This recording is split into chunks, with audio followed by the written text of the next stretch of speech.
Hidup Pancasila, hidup merah putih, NKRI harga mati, hidup Bhinneka Tunggal Ika, hidup Pondok Unik Nusantara.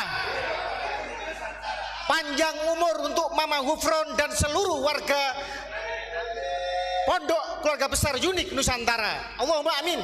Allahumma sholli ala Muhammad. Saudara-saudara sebangsa dan setanah air, sungguh berbahagia. Hampir setahun lamanya saya akhirnya bisa sowan silaturahmi, sembah sungkem kepada seluruh warga Unik, Pondok Unik Nusantara, terutama kepada Yang Mulia Abuya Mama Ghufron. Terutama apresiasi yang setinggi-tingginya kepada semua keluarga saya, keluarga besar Pondok Unik Nusantara, sebagai yang paling lantang di Nusantara untuk menegakkan marwah leluhur, untuk menegakkan marwah Pancasila, untuk mencintai NKRI dengan seluruh harga diri sampai mati, sampai darah penghabisan. Saudara sekalian, bagi kita semua sebenarnya polemik nasabah Alwi ini sudah menang telak. Tidak ada satupun narasi dari mereka kecuali penyesatan dan framing jahat yang mereka lakukan. Betul? Tidak ada bantahan ilmiah apapun yang bisa mereka lakukan. Tidak ada bukti kitab sejaman yang bisa mereka hadirkan hingga detik ini untuk membuktikan bahwa keabsahan nasab mereka adalah benar adanya. Mereka juga takut dengan segala alasan untuk melakukan tes DNA sebagai sebuah kajian yang diakui oleh seluruh dunia. Bahkan Muktamar Nahdlatul Ulama ketika di Boyolali bisa memberikan fatwa bahwa tes DNA bisa membatalkan ilhaq nasab. Tetapi anehnya justru ada dari oknum PBNU yang justru memframing bahwa tes DNA adalah tidak presisi dan lain sebagainya. Walaupun mental budak itu jangan keterlaluan. Ingat muasis kita, ingat Mbah Hasyim Asy'ari, ingat Syekh Nawawi Al-Bantani, ingat Syekhona Khalil Bangkalan, ingat penghulu datuk kita Wali Songo yang telah dengan seluruh jiwa raga, darah, harta, nyawa, keringatnya digunakan untuk membangun peradaban Islam di Nusantara. Saudara-saudara sekalian, Mbak Alwi juga tidak bisa menghadirkan bukti isbat nasab dari negara leluhurnya. Hingga detik ini hanya berkelit dan berkelit saja. Mana kalau benar keturunan keluarga zuriyah Nabi dari Yaman, hadirkan isbat nasab dari Yaman.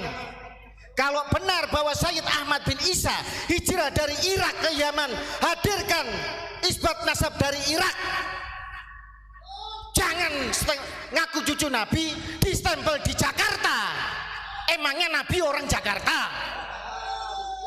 Emangnya leluhur Nabi awal-awalnya tersebar di Jakarta?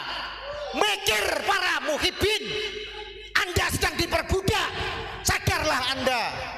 Kalau tidak, nanti seluruh generasi cucu Anda akan menjadi budak selamanya dari orang palsu yang ingin menjajah dan membelokkan sejarah leluhur kita di Nusantara.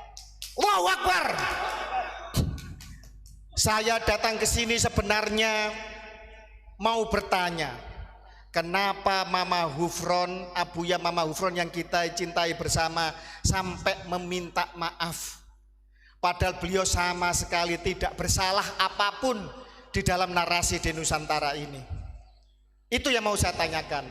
Tetapi tadi Gus Ubat dan semua warga menyatakan, Gus, kami tidak pernah menganulir semua narasi kami karena kami yakin benar dan punya data dan bukti.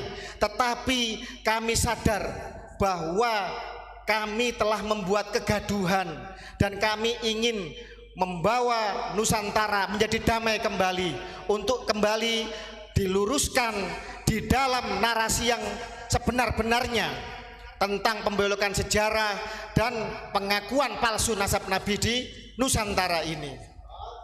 Saudara-saudara sekalian, mohon maaf, mohon izinnya Saya akan bernarasi bahwa sebenarnya kalian semua warga bumi Nusantara ini sedang kena prank oleh Mama Hufron.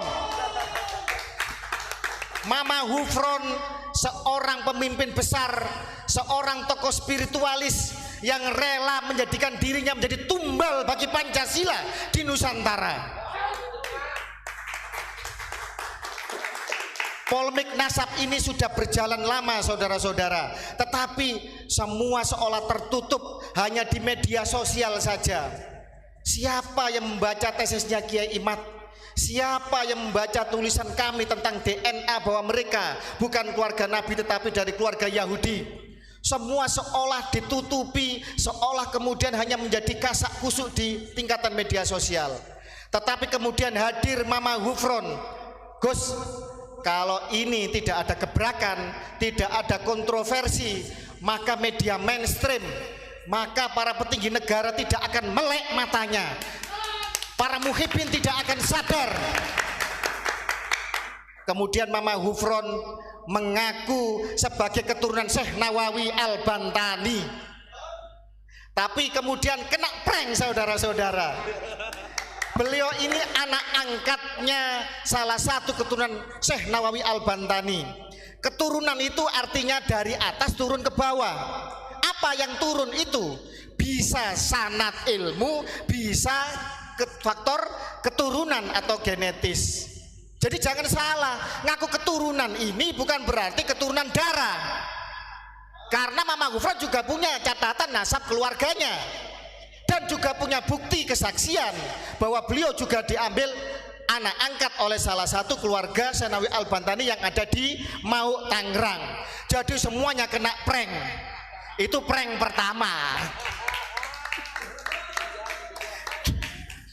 Kemudian ternyata masih belum alhamdulillah keluarga Syekh Nawawi mulai bangkit. Keluarga Nusantara, keluarga Sunan-Sunan bangkit kemudian. Dan kemudian Mama Hufron dengan segala macam akrobat kontroversinya melakukan prank yang berikutnya. Lebih dahsyat pranknya. Ngomong sama semut. Wallahi wa rasul, saya juga bisa ngomong sama semut. Pertanyaannya, semut paham nggak dengan omongan saya? Gitu aja, gampang mikirnya. Lah kok semua kemudian pada heboh, ini sesat, ini apa? Saya ngomong sama tembok bisa, sama pohon bisa, sama malaikat bisa, bisa. Kenapa tidak? Pertanyaannya mereka paham nggak dengan omongan saya? Kena prank. Kemudian kena prank lagi bahwa saya penjaga gawang neraka. Ini kan bahasa kiasan, artinya berjuanglah. Saya mendoakan kalian semoga diampuni oleh Allah. Semoga perjuangan kalian kalau ikhlas benar-benar untuk untuk Nabi, kesucian Nabi, untuk menjaga marwah Nusantara, menjaga bangsa ini. Saya doakan semoga Allah mengampuni kalian. Itu artinya penjaga neraka, bukan penjaga gawang seolah-olah di dalam gawang terus ada bola. Mikir. Ya Allah, tapi nggak apa-apa lah. Memang bangsa ini suka yang halu-halu. Lihat itu film di bioskop itu. Kalau nggak horor ya film-film misteri di TV apa. Memang bangsa ini suka yang begitu-begitu. Dan Mama Hufron mendobrak itu, rela untuk menjadi lilin yang menerangi Nusantara walaupun dirinya harus leleh terbakar, dihujat, dicela oleh orang yang belum tentu jelas sumbangsihnya bagi negara ini. Saya hadir ke sini merupakan bentuk solidaritas. Saya datang membawa logo yaitu Keraton Surakarta Hadiningrat. Ini resmi yang tanda tangan kekancingan saya adalah raja. Artinya bukan abal-abal. Ya bukan palsu, nasab nabi palsu. Bukan, ini asli resmi. Ini damar Kedaton Nusantara. Simbol dari dari Gusti Kanjeng Pangeran Haryo Adipati Benowo, pemangku Yogiswara dan Pajimatan. Karena apa? Fakta pemimpin bangsa ini, seluruh pemangku kebijakan, seluruh rakyat harus membuka matanya. Banyak ratusan makam-makam yang telah diakui oleh orang-orang Yaman, terutama Habaib Ba'alwi. Ini kejahatan yang sangat brutal di Nusantara, saudara-saudara sekalian. Bagaimana keluarga Hamengkubuwono diaku sebagai bin Yahya.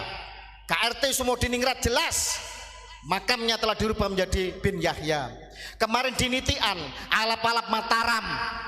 Kemudian keluarga kita, dari keluarga Hamengkubuwono, dari para aktivis pencinta budaya PSN di Yogyakarta, Laskar Mataram, menertibkan makam putra dari Panembahan Senopati di Nitian Jogja menjadi Al-Idrus. Ini bukan Al-Idrus, ini Gedabrus ini namanya. Kita berhak marah. Tidak ada kompromi bagi para penyamun, para rampok yang ingin mengacak-acak rumah kita. Setuju? Kita punya rumah sudah damai, sudah baik, makmur. Datang orang pendatang, kemudian duduk, kata orang Jawa, metingkrang, tidak sopan. Kemudian foto dari kakek kita diganti namanya. Kemudian mohon maaf, ada yang istrinya direbut, ada yang anaknya direbut dengan klaim palsu bahwa mereka cucu Nabi. Tidak ada kompromi, hajar. Revolusi harus segera bangkit. Kalau tidak, mau kita dijajah keturunan kita. Kapan lagi? Sekarang saatnya, saudara-saudara. Ini kemarahan dari kami, warga Keraton, warga dari Trah Mataram, dari Trah Banten, Trah Madura. Banyak di Madura makam yang dibelokkan juga. Di Bali, Wali Pitu diklaim menjadi Ba'alwi. Al-Gadri diklaim menjadi Ba'alwi. Ada Kesultanan Mempawah, putra raja tidak punya rumah, ngontrak-ngontrak. Ini miris. Jogja sebagai yang berjasa di dalam pendirian NKRI, termasuk serangan umum tahun 49, mau diotak-atik keistimewaannya. Bagaimana Darul Hasimi punya Habib Lutfi bin Yahya telah meracuni Keraton Yogyakarta, dan alhamdulillah keluarga Keraton Yogyakarta bersuara lantang. Gusti Pangeran Haryo Adip Pangeran Yudoningrat berteriak lantang, kemudian diputus setelah itu oleh Sultan dan Pangulon Keraton Yogyakarta Hadiningrat. Semoga seluruh keraton Nusantara sadar bahwa leluhurnya sedang ingin diperkosa, sejarahnya ingin dibelokkan. Dan saya sebagai warga Brangwetan, bagian dari Keraton Surakarta Hadiningrat, walaupun saya Trah Jogja, tetapi karena saya tinggal di wilayah Keraton Surakarta Hadiningrat, dan Mama Hufron adalah kasepuhan, adalah pembina di dalam Hondrowino Nusantara Kusumo Hondrowino, organisasi resmi dari Keraton Surakarta. Saya tidak rela kalau kemudian beliau sampai dihina, dicaci maki, dituduh sesat oleh orang-orang yang dangkal, oleh orang-orang yang belah bambu, oleh orang-orang yang tidak jelas perjuangannya untuk Nusantara ini. Saudara-saudara sekalian, Mama Hufron hadir menjadi seorang ulama, tidak mendawir kepada umatnya. Lihat di Surabaya, ribuan santri gratis. Di sini juga beliau selalu memberikan santunan-santunan. Di Keraton Surakarta itu berapa puluh ton beliau sering membagikan beras untuk abdi dalam dan acara-acara di keraton. Beliau juga membagikan beras di seluruh Nusantara, bahkan di beberapa keluarga kasepuhan Sohibul Makbaro, di ulama-ulama Nusantara banyak yang beliau santuni tanpa koar-koar. Ini menjadi miris ketika kemudian seseorang yang demikian banyak jasanya, banyak perjuangannya, hanya karena membuat kontroversi kemudian dituding sesat. MUI jangan memandang sebelah mata. MUI jangan hanya tanggap ketika Ajinomoto dianggap haram, kemudian setelah itu audensi kemudian menjadi halal. MUI jangan menutup mata dengan banyaknya pembelokan sejarah, makam-makam yang telah dibelokkan menjadi orang Yaman yang sebenarnya baru datang, pupuk bawang di Nusantara, mau mengacak-acak Islam di Nusantara. MUI jangan diam saja ketika di dalam kitab manakib mereka yang resmi, datuk mereka mengklaim Mi'raj 70 kali dalam semalam. Ini menodai, ini jelas-jelas melecehkan, merendahkan Nabi besar kita Muhammad SAW. MUI jangan diam saja ketika mereka membuat cerita-cerita halu, membelokkan kisah para wali-wali. Keluarga Wali Songo dibelokkan menjadi Yamani, padahal isbat nasab kita, tes DNA kita jelas tidak ada urusannya dengan Yaman. Rukun iman ada 7, tidak perlu haji, cukup ke Tarim. Ini lucu Nusantara penuh dengan kejayaan, masa dibandingkan dengan sebuah kota yang gersang, yang tidak ada jejak peradaban sejarahnya dalam dunia Islam. Mohon maaf, banyak literatur mengatakan bahwa Hadramut dan Tarim yang mereka bangga-banggakan bukan bagian dari Yaman di masa Nabi. Yang dimaksud Yaman adalah Yaman Utara di masa Nabi.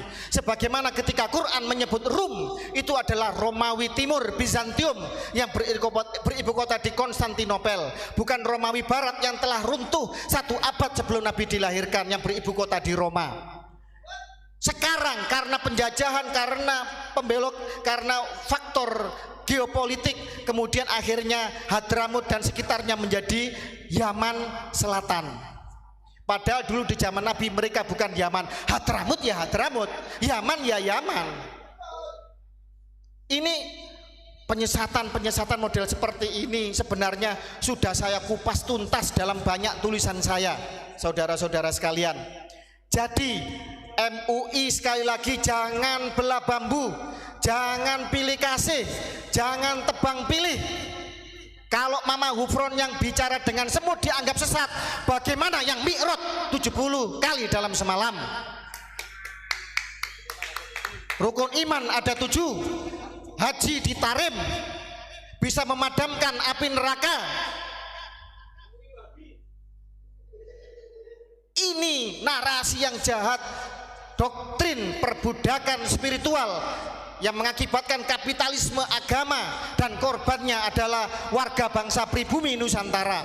Dan NU jangan diam saja, jangan menjadi mental budak.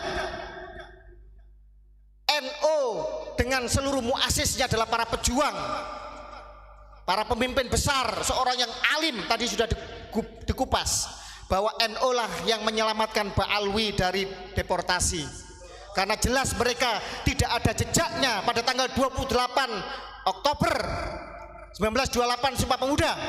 Tidak ada jejak mereka di dalam 10 November 1945 Hari Pahlawan.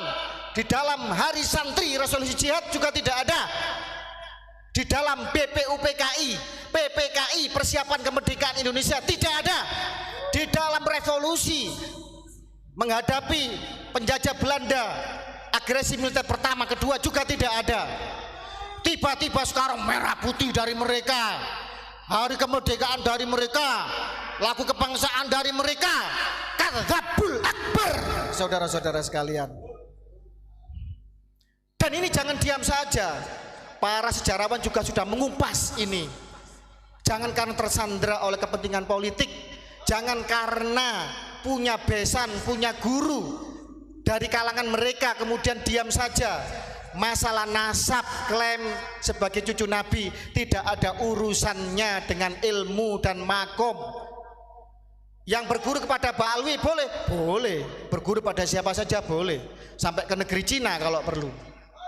Tetapi urusan kesucian nasab Nabi tidak ada kompromi, tidak ada kata seinci pun kita mundur, dan harus mau dibelokkan dengan frame sesat, dengan pembelokan yang tidak jelas. Kitab nasab zaman tidak ada, zong. Tes DNA gagal total. Apa perlu kita ungkap hasil tes DNA mereka? Kita membiayai kok mereka. Pak, banyak Pak Alwi baik yang sebenarnya sadar, yang sebenarnya ingin integrasi menjadi bagian integral tak terpisahkan dari kebinekaan kita. Mereka juga resah dengan kejahatan dari klan mereka yang menjual agama, yang masih mengkapitalisasi agama. Apa perlu kita buka hasil tes DNA mereka?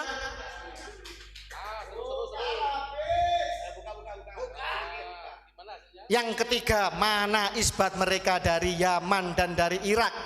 Zong, nihil saudara-saudara. Stempel mereka hanya dari Jakarta.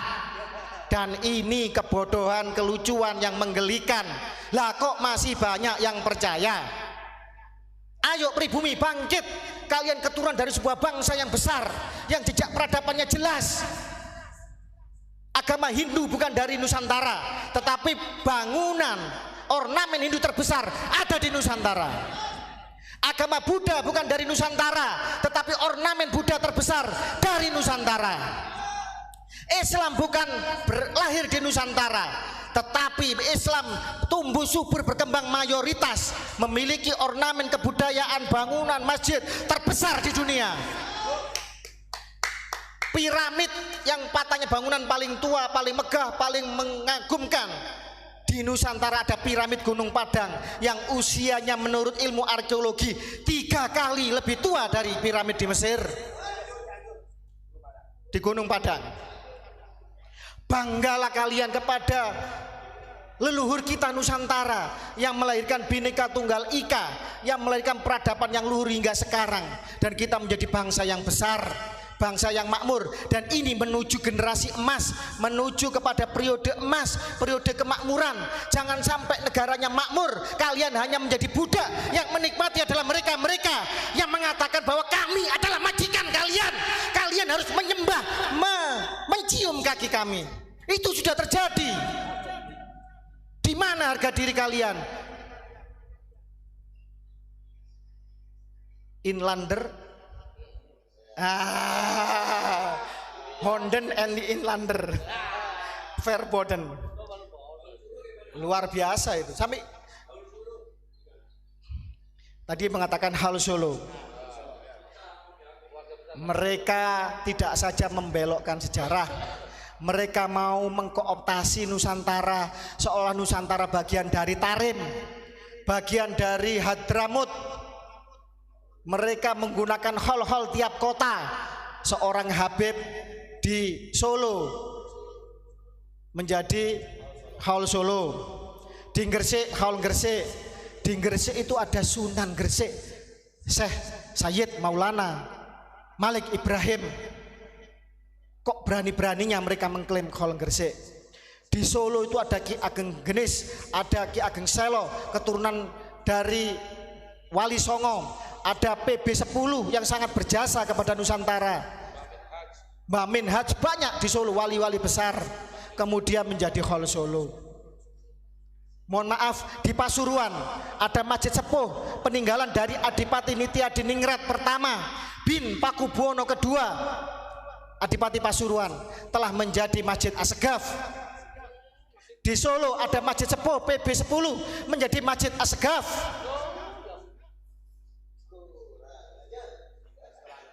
Ini nanti kalau ketua dewan, wakil ketua dewan, bupati, wali kota, legislatif kita hingga presiden dikuasai oleh mereka. Tinggal merubah ideologi bangsa, tinggal mengadakan referendum, mengadakan pemungutan suara. Panglima TNI, Kapolri semua dikuasai oleh mereka. Jadi apa? Jadi apa kita ini? Ayo, mari kita terbuka mata kita. Jangan sampai kemudian setelah ini terlambat, baru kita menyesal kemudian. Dan anak cucu kita terusir dari tanah leluhurnya sendiri. Seperti apa yang dilakukan oleh Yahudi Askenazi yang DNA-nya sama dengan Pak Alwi di Palestina sana. Allahu Akbar. Siap kita lawan? Siap kita jihad? Siap kita bersatu untuk melawan ini semua? Kepro atuh. Saya di Unik, saya harus mengikuti pakem Mama Hufron, saudara-saudara sekalian. Saudara-saudara sekalian yang saya hormati, saya muliakan, tidak banyak yang bisa kami sampaikan di sini selain apresiasi yang setinggi-tingginya dari keluarga Keraton Nusantara kepada seluruh pejuang dari Trah Wali Songo, Trah Kesultanan, Trah ulama-ulama sepuh leluhur kita, termasuk juga kepada keluarga besar Pondok Unik. Apa yang kalian narasikan, yang panjenengan semua perjuangkan pada hari ini, insya Allah tidak akan lama lagi negara akan hadir. Insya Allah apa yang dikatakan oleh Profesor Mahfud MD, polemik ini nanti akan diselesaikan secara hukum. Insya Allah apa yang telah kita narasikan sudah sampai kepada Presiden Jokowi, sudah sampai kepada Presiden yang akan datang Prabowo Subianto, sudah menjadi perbincangan di kalangan para pejabat elit negara.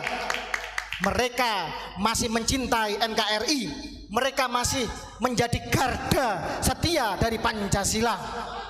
Tidak akan lama lagi ketika para nakib dunia dari keluarga Bani Jamil, pencatat nasab 3 putra Said Ahmad bin Isa dari Irak datang ke Nusantara. Dia pasti akan menyampaikan bahwa datuk kami hanya 3, Muhammad, Ali dan Husain. Tidak ada yang bernama Ubaidillah yang hijrah ke Yaman.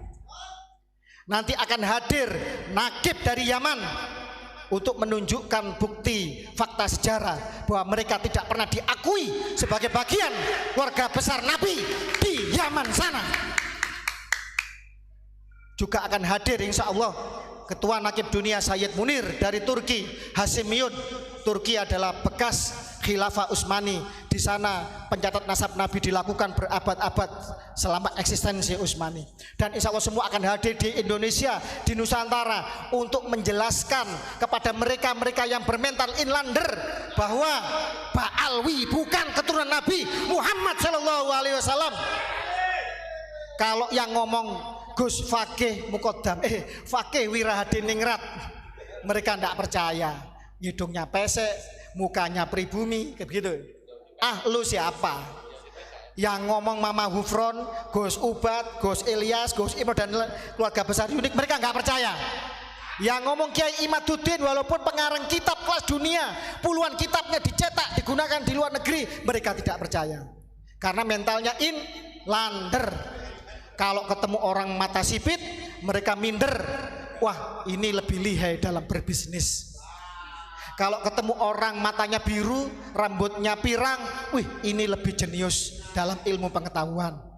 Kalau ketemu orang hidungnya mancung, walaupun tidak bisa ngaji, pakai surban sebesar ban Vespa, dipikir alim cucu Nabi. Ini mental inlander. Padahal bangsa kita memiliki banyak penemu hebat kelas dunia. Ada B.J. Habibie, panjenengan tahu Bayraktar Turki, drone terhebat saat ini punya Turki. Itu kan sama dengan elang hitam. Yang prototipenya yang membuat itu mahasiswa Indonesia dari Jerman yang dikontrak oleh Turki. Siapa sumbernya? Saya punya senior yang kuliah di Jerman yang menceritakan kepada saya bahwa Ba'alwi ini adalah Yahudi Ashkenazi, Yahudi Khazar. Apa perlu dibuka ini hasil tes DNA-nya Ba'alwi? Mohon maaf, saya tidak akan mengatakan nama karena kita harus menghargai privasi, dan saya menghargai saudara saya tersebut dari Ba'alwi yang telah mau untuk tes DNA. Baik, saya akan buka bahwa yang bersangkutan sudah tes DNA di Family Tree DNA. Jelas bahwa haplogrup Y DNA mereka adalah G. Jelas G. Artinya pria dari Kaukasus, dari Bani Khazar yang telah musnah, hancur, menyebar ke seluruh dunia. Tetapi jejak catatan Tuhan dalam genetik kita tidak akan pernah hilang dan terhapus begitu saja. Selama-lamanya akan tercatat. Kita keturunan siapa akan tercatat. Yang pertama, ras Arabnya kurang dari 1%. Artinya mereka sama sekali bukan orang Arab. Gitu kok ngaku cucu Nabi, Arab saja bukan kok.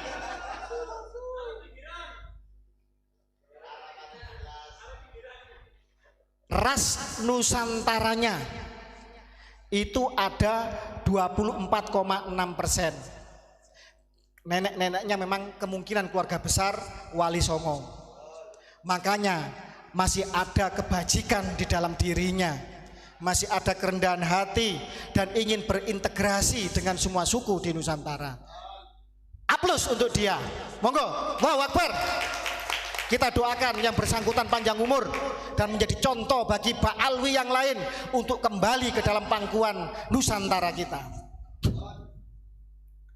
Kemudian ras Indochina. Indochina itu Laos, Vietnam, Kamboja, artinya campalah gitu.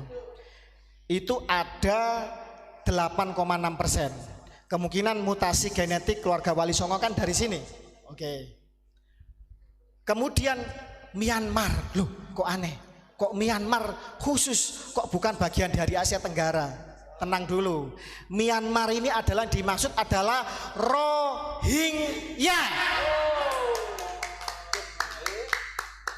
Rohingya ini saudara-saudara pelarian dari bangsa Khazar ketika dihancurkan oleh Kievan Rus, dihancurkan oleh Mongol. Mereka tercerai-berai ke seluruh dunia, mereka menyusup ke segala bangsa, mereka menyusup ke segala agama. Salah satunya adalah berpindah migrasi ke India.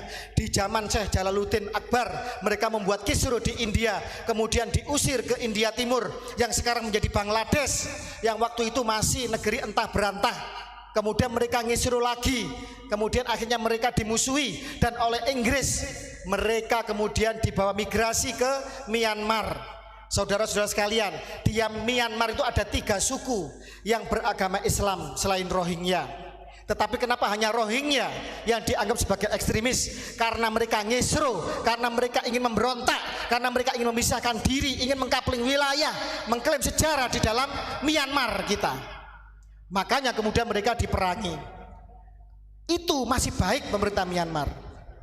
Dengan kerjasama PBB mereka dibuatkan sebuah pemukiman di sebuah pulau dengan fasilitas yang luar biasa. Tetapi dasar ras jahat mereka tidak nyaman kalau kemudian hidupnya baik-baik saja. Mereka kemudian dengan segala macam rekayasa hijrah ke Malaysia, ke Aceh, dan tahu sendiri apa yang mereka lakukan. Jejak digital bisa dilihat. Mereka kalau dimakan sedikit dibuang, mereka ngomel kalau makannya tidak enak. Bahkan kemudian di tahun baru kemarin di Kuala Lumpur, ratusan ribu orang Rohingya membuat sampah, mereka ngisru di Malaysia.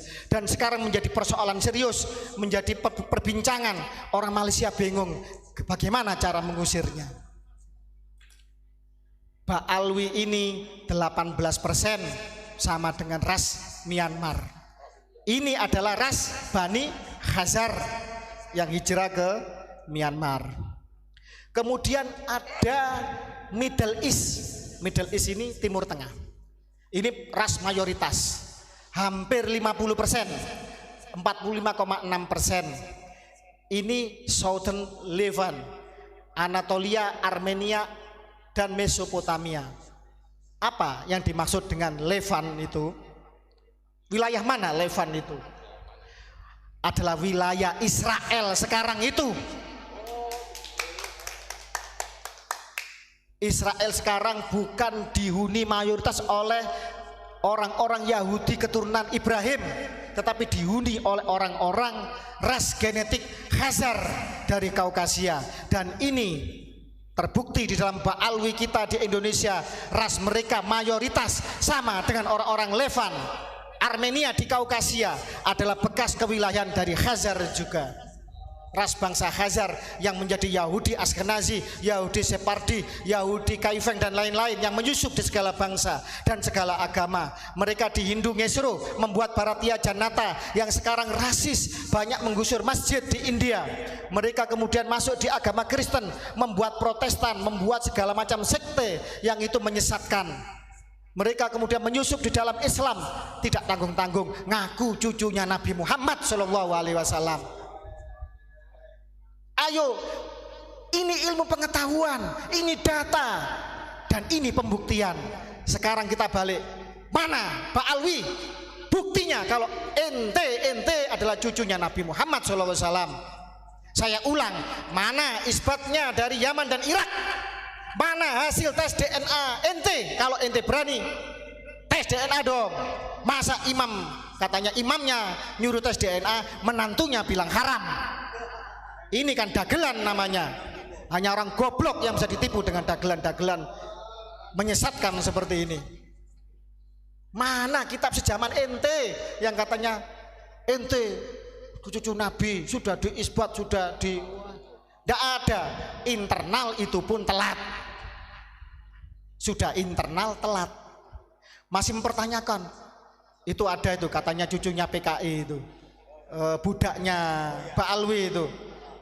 Mana kitab sejamannya Sayyidatuna Fatimah sama Hasan dan Husain? Ya Allah, Anda itu muslim apa PKI apa ateis Anda itu? Tidak perlu kitab sejaman.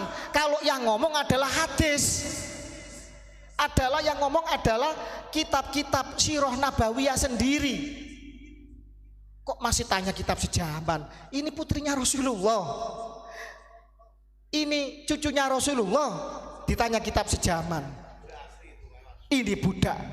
Bayangkan apa gunanya mondok belajar agama kalau putrinya Nabi dan cucunya Nabi sebagai pemuda-pemuda penghulu surga dia ragukan, dia jadikan framing untuk membela nasabnya Yahudi Hazar yang jelas-jelas tidak bisa menunjukkan bukti apapun sebagai cucu Nabi Muhammad SAW. Ayo terbuka mata kalian, ayo sadarlah sebelum nanti anak cucu kita hidup menjadi budak dan terusir dari tanah leluhurnya sendiri seperti orang-orang Palestina yang diusir oleh orang-orang Hazar yang mengaku sebagai keturunan Ibrahim padahal bukan. Mama Hufron patut kita apresiasi yang luar biasa. Beliau rela untuk tampil menjadi tumbal bagi Pancasila, tumbal bagi Nusantara, rela untuk dibully, dihujat, dicaci maki, untuk dijadikan framing lucu-lucuan oleh orang-orang generasi yang sebenarnya mereka ngajinya aja belum tentu bisa. Mama Hufron rela untuk kemudian mengorbankan dirinya agar semua orang mata melek bahwa apa yang beliau lakukan itu hanyalah prank saja, untuk membuka mata semua pihak bahwa ada kejahatan yang lebih brutal, lebih masif, terstruktur, terencana dan merusak peradaban yang dilakukan oleh Habaib Pak Alwi Yaman. Allahu Akbar. Wallahu muwaffiq ila aqwamit thoriq. Wassalamualaikum warahmatullahi wabarakatuh.